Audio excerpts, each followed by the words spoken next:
25 days అండి. Okay. 25 డేస్‌లో final draft వచ్చేసింది. అండ్ షూట్ వచ్చేసి 40 డేస్‌లో ఫినిష్ చేసామండి.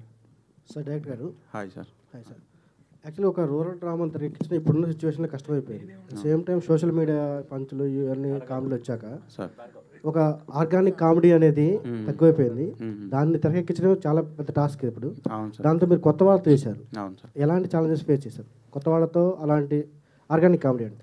అంటే నాకు ఛాలెంజింగ్ ఏం లేదు సార్. నా మైండ్‌లో స్ట్రిక్ట్‌గా ఉంది ఏ క్యారెక్టర్ ఎలా ఉండాలి ఏందనేది. కాకపోతే వర్క్‌షాప్‌లో చాలా టైం తీసుకున్నాను. ఒక 3 మంత్స్ ఆడిషన్, వర్క్‌షాప్ అది తీసుకొని ప్రాపర్‌గా సెట్‌కి వెళ్ళొచ్చు అన్నప్పుడే వెళ్ళాం సార్. సో ఆ వర్క్ చేయడం వల్ల నాకు పెద్ద ఛాలెంజెస్ ఏం కనిపించలేదు షూటింగ్‌లో. కూల్‌గానే చేసాం. పైగా ఒక డైరెక్టర్ చేయడం వేరు, అట్ ద సేమ్ టైం మీరే ప్రొడ్యూస్ చేశారు. అవును. కొంత ఫైనాన్షియల్ స్ట్రగుల్ కూడా మైండ్లో ఉంటుంది మనకి. ఉంది సార్. బట్ మేము షూట్ లైవ్లీ లొకేషన్లో చేసేవాళ్ళము. అక్కడ ఆడియన్స్ అది మామూలుగా క్రౌడ్ చూడడానికి వస్తారు కదా, షూటింగ్ జరుగుతుంది కదా చూడడానికి వస్తారు.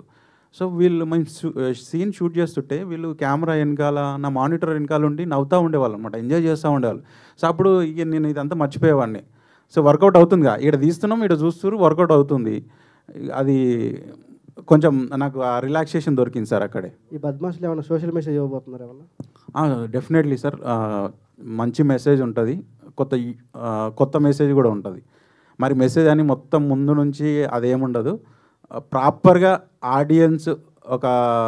ఆడియన్స్కి ఏం కావాలనో అదే ఉంటుంది సార్. మెసేజ్ అయితే కంపల్సరీ ఉంటుంది. ఏం ఆశించి మీరు ఈ థియేటర్ రావచ్చుంటారు ప్రేక్షకుల్ని? మీ సినిమాలో ఏం ఆశించి థియేటర్ రావచ్చుంటారు? సార్ ఏం ఆశించంటే, ఇప్పుడు బేసిక్గా సినిమా చూసేది ఎంటర్టైన్మెంట్ కోసం.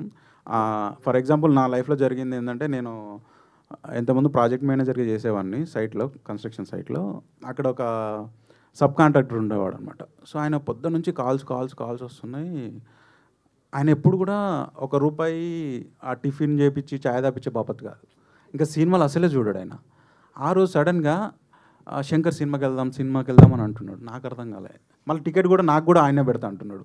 ఏంది ఈ మనిషి, ఏందన్నా అంత సడన్గా ఇంత చేంజ్ అంటే, ఏం లేదు శంకర్, నాకు కొంచెం కొన్ని అప్పిచ్చేదండి, వాడు ఒకటే ఫోన్లు కొడతా ఉండు. అవును, సినిమాకి పోతే తీరుతా, నువ్వు టికెట్ ఇంకా నువ్వే ఇవ్వాలి వాళ్ళకి, వాళ్ళు డబ్బులు ఇవ్వరు, అప్పు తీర్చారు కదా అంటే,